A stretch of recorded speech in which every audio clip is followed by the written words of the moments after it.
이스라엘의 죄악의 모습들을 지금 계속해서 살펴보고 있습니다. 1절과 2절에서 타작마당과 포도주 틀이 언급된다라고 하는 점에서 9장의 배경이 되는 5절에 있는 것처럼 9장 전체의 배경이 되는 것은 초막절입니다.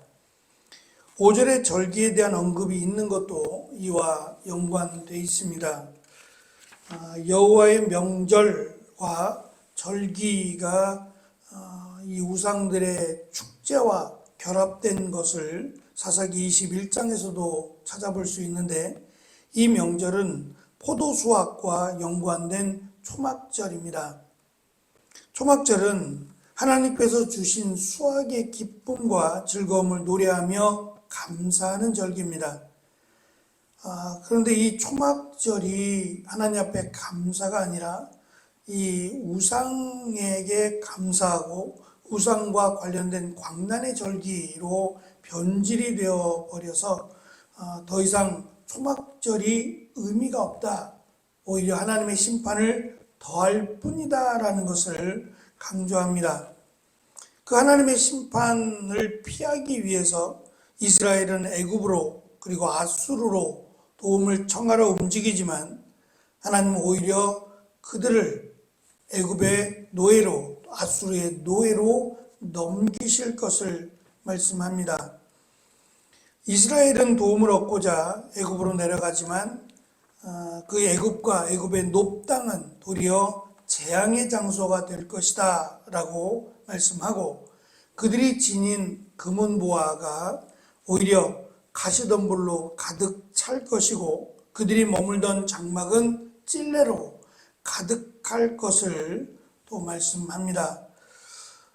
이렇게 하나님의 심판이 그들에게 가혹하리만큼 임하는 이유도 설명하는데, 7절 하반절을 직역하면 너희는 말하기를 이 선지자는 어리석은 자요 영감을 받은 이 자는 미친 자다 라고 할 것이며, 8절은 성전에서 섬기는 제사장들조차 선지자를 향해 원한을 품었다고 할 정도로 이스라엘은 철저하게 썩어버렸음을 말씀합니다. 예루살렘 제사장 가운데 성전 감독으로 임명된 이들은 특별히 예레미야서에 보면 이 선지자 예레미야를 향해서 모든 미친 자와 선지자 노릇을 하는 자들을 목에 씌우는 나무고랑과 목에 씌우는 쇠고랑을 채우게 했음을 말씀합니다. 그러니까 하나님의 심판, 너희가 기도해도 내가 너희의 손을 잡지 않을 것이고 너희의 기도하는 소리에 귀를 막아버리겠다라고 하실 그 가혹함 뒤 이면에는 심지어 제사장들조차 선지자들을 죽이려고 하는 이런 패역한 죄악이 있었다라고 하는 사실을 기억해야 됩니다. 그래서 고발하듯이 그들의 죄악의 모습을 지금 드러내어 설명을 합니다. 9절은 이들의 부패한 때가 기브아의 시대에 비유할 만큼 죄악이 넘친다라는 것을 드러내어 밝힙니다. 기브아에 대한 사건은 사사기 19장부터 20장에 걸친 내용에 잘 드러납니다. 우리가 아는 것처럼 레위인 제사장이죠. 이 제사장이 첩을 두고 있었고, 그가 첩과 함께 베냐민 기브아에 머물 때에 기브아의 불량배들이 자신들의 성읍에 찾아온 레위인 나그네를 성적으로 동성애를 갖고자 했지만, 그 레위인이 그것이 두려워서 자신의 첩을 내어 주었고 그 첩을 능욕해서 죽여버린 사건입니다. 동성애가 문제이기도 하지만 레위인의 첩을 능욕했다라고 하는, 소수자를 능욕했다라고 하는 점에서 탐욕이나 약자와 소수에 대한 짓밟음이 9절의 주제가 됩니다. 물론 레위인이 자신의 아내인 첩을 내어준 것 역시 끔찍하고 잔혹한 범죄임을 드러냅니다. 최근에 이게 야금야금 이 잠식하고 있는 것 중에 하나가 이 성소수자라고 하는 이름으로 이 변질된 이름으로 동성애자가 공공연하게 TV나 광고에 나옵니다. 또한 이 성전환자라고 할 수 있는 지금 계속 국회에서 나오고 있는 이야기도 성전환자가 이 군대에서 성전환 수술을 받고 결국 그것을 이겨내지 못하고 자살한 사건에 대해서 계속 말이 오갑니다. 이러다가 정말 성소수자가 군대를 안 가거나 군대를 가거나 하는 일들이 발생할 것 같다라는 생각이 듭니다.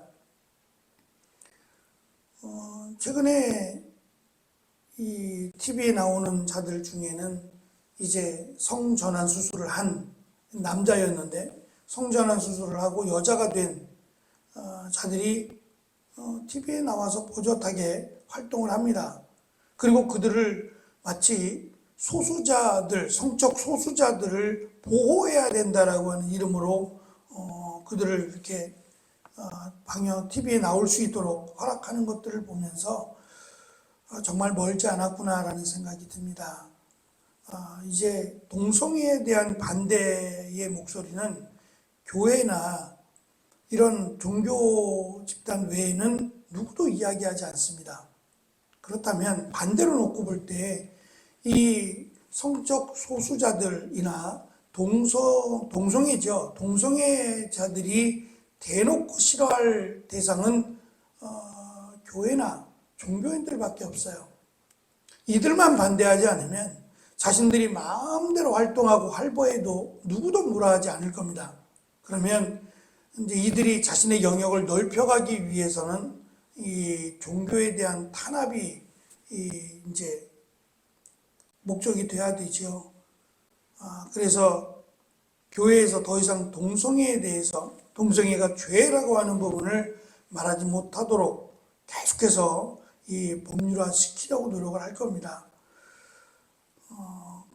법률화가 되고 또 어려움을 겪을지라도 우리는 성경의 말씀을 전해야 됩니다. 사회법이 우선이 아니라 사실은 교회는 하나님의 말씀이 우선이 되어야 되기 때문에 앞으로는 정말 이런 부분을 각오하고 복음을 전해야 될 때가 올지 모릅니다.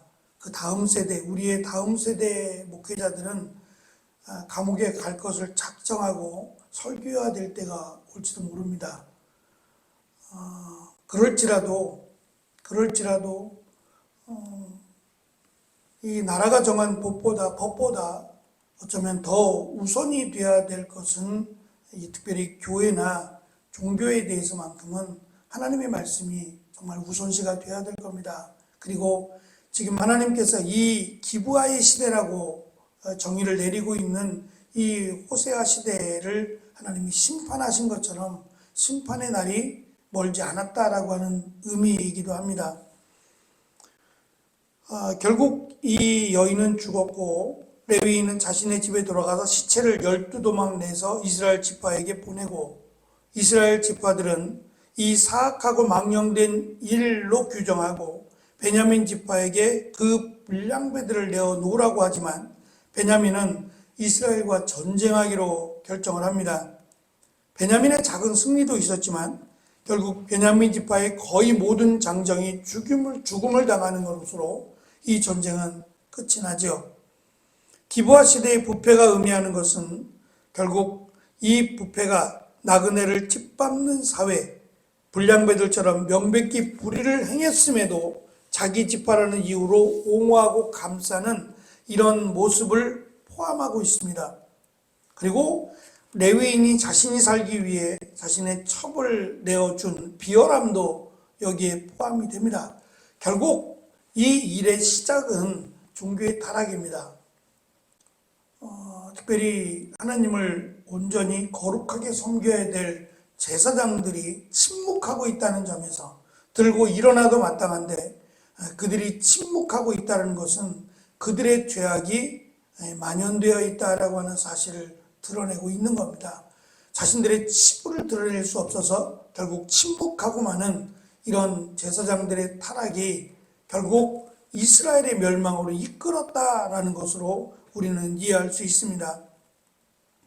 기브아의 범죄에 대한 언급은 호세아 10장에도 또다시 나타납니다. 이스라엘의 근본적인 죄악상으로 보여지고 단순히 옛적 베냐민 지파의 죄악이 아니라 지금 호세아 시대의 죄악으로 지금 설명하고 있다라고 하는 점에서 우리가 주의를 해야 됩니다. 이때만이 아니라 지금 살고 있는 우리의 시대도 기브아의 시대라고 할 수 있는 죄악들이 넘쳐나고 있다는 점에서 하나님의 심판이 가깝다라고 하는 점도 기억해야만 합니다. 우리가 잘 아는 사사 시대를 한마디로 정리하면 자기 소견에 오른 대로 행하던 시대였습니다. 과연 지금은 우리가 살고 있는 이 시대는 자기의 소견에 오른 대로 행하는 시대는 아닌지, 또 이 교회와 이 종교인들의 타락과 맞물려 있지는 않는지를 점검하고 여기서부터 개혁이 일어나고 종교개혁을 통해서라도 바로 잡을 수 있는 그러한 모습을 회복해야 되리라고 생각합니다. 종교인들뿐만 아니라 교회를 다니는 우리 성도들도 하나님 앞에서 가장 중요한 것이 말씀대로 살아가겠다라고 하는 것이 가장 소중한 우리의 신앙의 모습이라고 생각합니다. 호세아를 통해서 우리를 바라볼 수 있는 그런 믿음의 눈이 있고 또 우리의 신앙을 점검할 수 있는 귀한 하루가 되어지시기를 축원합니다. 기도하겠습니다.